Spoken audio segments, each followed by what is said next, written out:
వీలైనా దాన్ని పసిగట్టి మా పోస్టులు కోల్పోతున్నాయి, ఈ డిఎస్సీల పోస్టులన్నీ వెళ్ళిపోతాయి, రేపు రాదు, మరి దీని సంగతి ఏంటని వీలైనా అడగల? అడగట్లేదు. ఎందుకు అడగట్లేదు వీళ్ళు?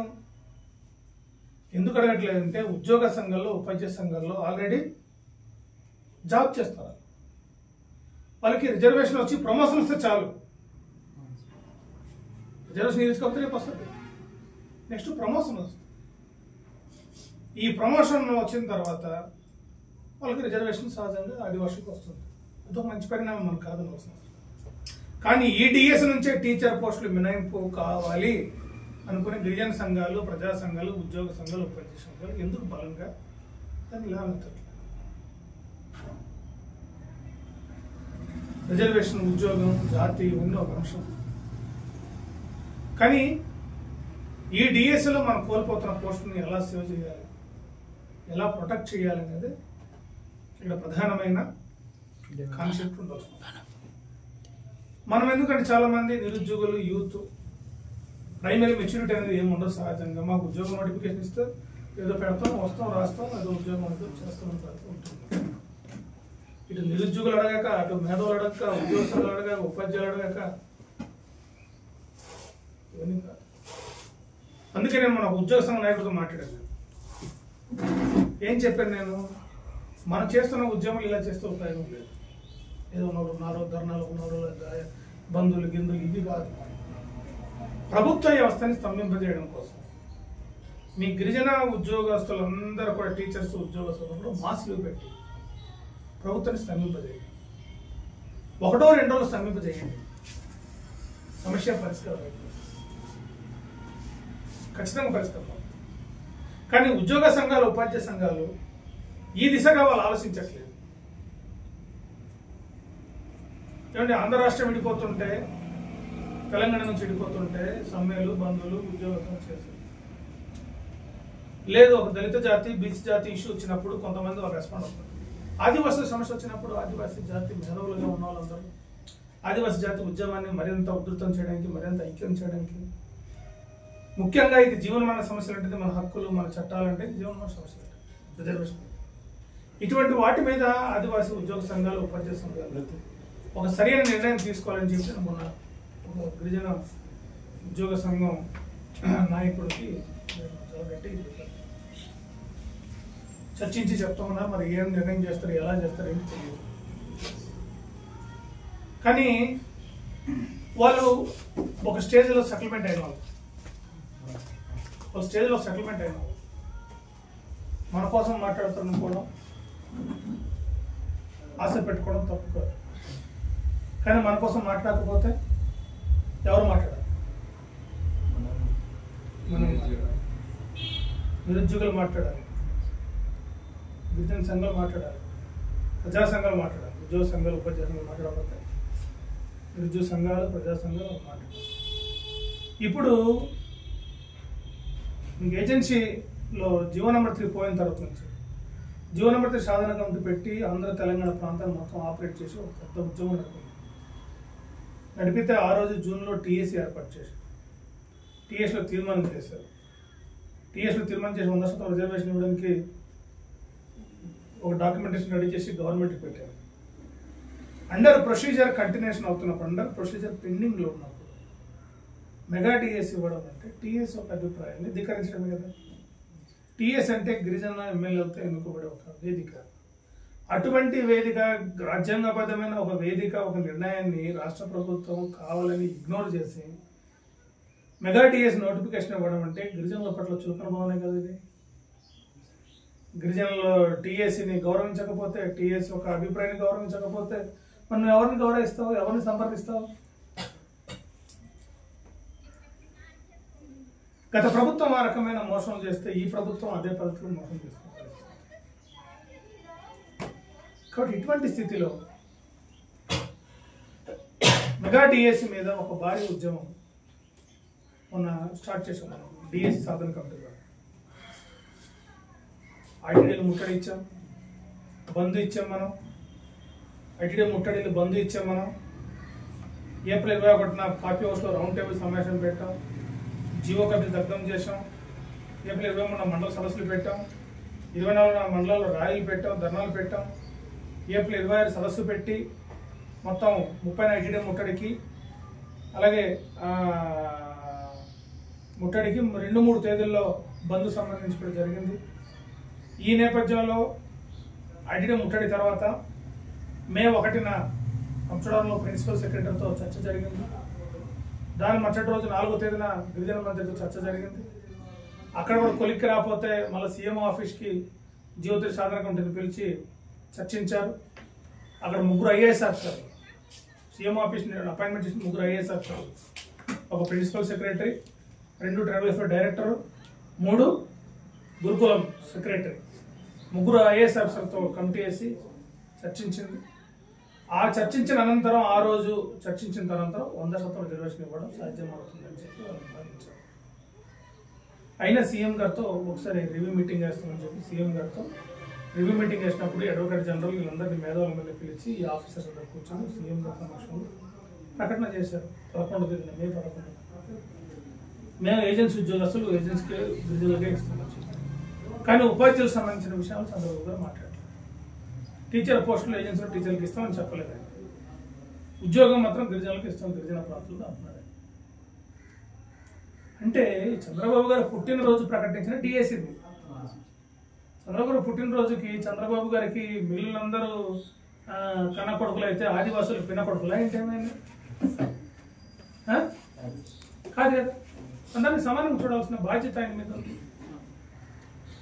ఈ మెగా డిఎస్సీలో నా పేరు సాగిన ధర్మన్ పడాల్, ఆదివాసీ స్పెషల్ డిఎస్సీ సాధన కమిటీ జిల్లా కన్వీనర్. ఈ నెల 21, 22 తేదీన పాడేరు ఐటీడీఏ ముందు జరుగు మహాధర్నకు ఆదివాసీ స్పెషల్ డిఎస్సీ సాధన కమిటీ పూర్తిగా సంపూర్ణంగా మద్దతు తెలియజేస్తూ ఉంది. ఎందుకు చేస్తున్నారంటే ఈ ధర్నా ఈ ఏప్రిల్ నుంచి దపదపాలుగా చేస్తున్నటువంటి ఉద్యమంలో ప్రభుత్వం మే నెల 12వ తారీఖున ముఖ్యమంత్రి గారు ప్రకటించడం జరిగింది. ఆదివాసీ ప్రాంతంలో 100% ఉద్యోగ నియామక చట్టం చేస్తామని, 100% ఉద్యోగాలు ఏర్పాటు చేస్తామని చెప్పడం జరిగింది. కానీ ఇప్పటికీ ఆ ఇచ్చినటువంటి హామీ అమలు జరపట్లేదు. అదే సందర్భంలో ఈ మెగా డిఎస్ నుంచే మినహాయించి ఆదివాసీ ప్రాంత పోస్టులు మొత్తం మినహాయించి స్పెషల్ డిఎస్సి ద్వారా ఆదివాసీ ప్రాంత నిరుద్యోగులు ఉద్యోగ అవకాశం కల్పించాలని చెప్పేసి డిమాండ్ చేస్తున్నా కూడా ప్రభుత్వాన్ని కనీసం చీమ కుట్టినటువంటి పరిస్థితి కూడా లేదు. కాబట్టి గత్యంతరం లేని పరిస్థితిలో రేపు 21, 22వ తారీఖున చేస్తున్నటువంటి మహాధర్నలో ఈ ఆదివాసీ స్పెషల్ డిఎస్సీ సాధన కమిటీ సంపూర్ణంగా మద్దతు తెలియజేస్తూ ఉంది. కావున అందరూ అల్లూరు జిల్లాలో ఉన్నటువంటి నిరుద్యోగులు, విద్యార్థులు, మేధావులు అందరూ కూడా ఈ ధర్నాలో పాల్గొవాలని చెప్పేసి మిమ్మల్ని రిక్వెస్ట్ చేస్తూ ఉన్నాం. నిరుద్యోగులందరికీ నమస్కారము. ఏజెన్సీ ప్రాంతంలోని 2025 డిఎస్సి మెగా డిఎస్లో గిరిజనులకు ఓన్లీ 6% మాత్రమే కేటాయించడం జరిగింది. అలా కాకుండా ఏజెన్సీలో గిరిజన నిరుద్యోగులందరికీ డిఎస్సిలో 100% రిజర్వేషన్ కల్పించడానికి గవర్నమెంట్ సానుకూలంగా ఉంది. కాబట్టి మనం అందరం కూడా ఏజెన్సీలో ఉన్న గిరిజన నిరుద్యోగులందరూ కూడా ఏజెన్స్ ఫ్రెండ్స్ అందరూ కూడా ఈ నెల 21, 20 తారీఖున జరిగే డిఎస్సి సాధనగా ధర్నాలోని పాల్గొని అందరూ సహకరించాలని కోరుకుంటున్నాం. అందరికీ నమస్కారం. ఈరోజు పాడేరులోని మా నిరుద్యోగులు ఒక సమావేశం అనేది ఏర్పాటు చేయడం జరిగింది. ఈ సమావేశంలోని ప్రధాన డిమాండ్లుగా మనం అనుకున్నది ఏమిటి అంటే, మన గిరిజన ప్రాంతాల్లోని 100% రిజర్వేషన్ కోసం మరియు డిఎస్సి 2025లోని కేటాయించిన పోస్టులను మన స్థానిక మన గిరిజన పోస్టులను మినహాయించి స్థానికుల చేత నియమించాలన్నది ప్రధాన డిమాండ్లుగా మన నిరసన తెలియజేయాలని, గవర్నమెంట్ తెలియజేయాలని చెప్పేసి ఈరోజు మన డిఎస్సి నిరుద్యోగులు అలానే నిరుద్యోగులు మొత్తం కలిపి ఒక నిర్ణయం తీసుకోవడం జరిగింది.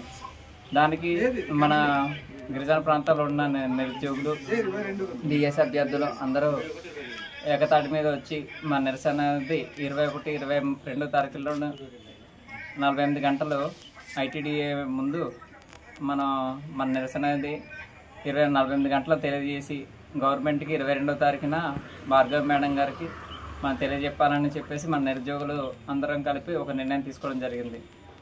అందువలన ప్రతి ఒక్క నిరుద్యోగుడు, ప్రతి ఒక్క గిరిజనుడు వచ్చి మన యొక్క హక్కులను సాధించుకోవడానికి, మన యొక్క రిజర్వేషన్ మనం పొందడానికి, మన స్థానిక ఉద్యోగాలను మనం పొందడానికి తమ వంతు కృషి చేసి ప్రతి ఒక్కరు పాల్గొని విజయవంతం చేయాలని కోరుపాదిస్తున్నాం. మరి ఇంకొకటి, ప్రతి ఒక్కరు ఈ డిఎస్సి ఈ సమావేశాలు, ఈ బంధులన్నీ డిఎస్సికి మాత్రమే పరిమితం అని చెప్పేసి అనుకుంటున్నారు. కాదు, మనం చేసేది 100% రిజర్వేషన్ పొందడం వల్ల మనతో పాటు మన పిల్లలు తర్వాత భవిష్యత్తు తరాలకి ఉపయోగపడుతుంది. ఇప్పుడు మనం చివరి స్థాయిలో ఉన్నాం. అంటే గవర్నమెంట్ మనకు రిజర్వేషన్ ఇవ్వడానికి చాలా మట్టుకి కింద అడుగు అనేది తగ్గింది. దానివల్ల మనకి గవర్నమెంట్ నుండి సపోర్ట్ అనేది వస్తుంది. కానీ మన లేనిది అంటూ ఏమీ ఉందంటే మన నుండి పోరాటం, మన నిరసన అనేది గట్టిగా తెలియజేయకపోవడం మాత్రమే. అందువలన మనం 21, 22 తారీఖుల్లో మన నిరసన అనేది అధికంగా తెలియజేసి మనం కోరుకుంటున్న 100% రిజర్వేషన్ మనం పొంది మన హక్కులను, మన రిజర్వేషన్ మనం పొందాలని చెప్పేసి మేము ఈరోజు నిర్ణయించుకోవడం జరిగింది. అందువలన ప్రతి ఒక్కరు నిరుద్యోగులు, మన డిఎస్సి ఆస్పిరెంట్స్ అందరూ వచ్చి విజయవంతం చేస్తారని చెప్పేసి భావిస్తున్నాం. నమస్కారం ఆదివాసీ నిరుద్యోగ మిత్రులందరికీ. ఈరోజు నిరుద్యోగులు సమావేశం ఏర్పాటు చేసుకోవడం జరిగింది. ఎందుకంటే మెగా డిఎస్సి 2025 నుంచి స్థానిక ఆదివాసీ పోస్టులను ఆదివాసులకే కేటాయించాలని ఈ మీటింగ్ యొక్క ఉద్దేశం. ఈ మీటింగ్లో చర్చించుకున్నది ఏమిటంటే 2025 మెగా డిఎస్సిలో ఏజెన్సీ పోస్టులను మినహాయించి స్పెషల్ డిఎస్సి ద్వారా భర్తీ చేయాలని కోరుకుంటున్నాము. అలాగే 100% పోస్టులు స్థానిక ఆదివాసుల చేతే భర్తీ చేయాలని ఈ మీటింగ్లో నిర్ణయించడం జరిగింది. అలాగే 21, 22లో మహాధర్నా నిర్వహించడం జరుగుతుంది. కాబట్టి డిఎస్సి నిరుద్యోగులు, ఆదివాసీ నిరుద్యోగులందరూ ఈ ఉద్యమాన్ని తమదిగా భావించి అందరూ భాగస్వాములై ఈ ఉద్యమాన్ని విజయవంతం చేస్తారని కోరుకుంటున్నాము. అలాగే చాలామంది తక్కువ మార్కులు వచ్చిన వాళ్ళు మాకు డిఎస్సిలో జాబ్ రాదని అందరు అనుకుంటున్నారు. మీరు 2018 డిఎస్సిని ఒకసారి గమనించి చూస్తే 48 మార్కులకే లేడీస్కి జాబ్స్ వచ్చాయి. అప్పుడు 120, 130 పోస్టులు ఉన్నప్పుడే 48 కటప్ తీస్తే ఇప్పుడు 335 ఎస్జిటి పోస్టులు ఉన్నాయి. విషయాన్ని మీరు జాగ్రత్తగా గమనించాలి. ఒకవేళ ప్రభుత్వం స్పందించి మనకు 100% రిజర్వేషన్ని కల్పించినట్లయితే 35, 40 మార్కులకే జాబులు వచ్చే అవకాశం ఉంది. కాబట్టి తక్కువ మార్కులు వచ్చిన వాళ్ళు కూడా సందేహపడకుండా ఈ ఉద్యమంలో భాగస్వాములై ఉద్యమాన్ని విజయవంతం చేస్తే ప్రభుత్వం దిగివచ్చి మనకు 100% ఉద్యోగాలు ఇచ్చే అవకాశం 100% ఉంది. ఈ విషయాన్ని అందరూ గమనించాల్సిందిగా కోరుకుంటున్నాను.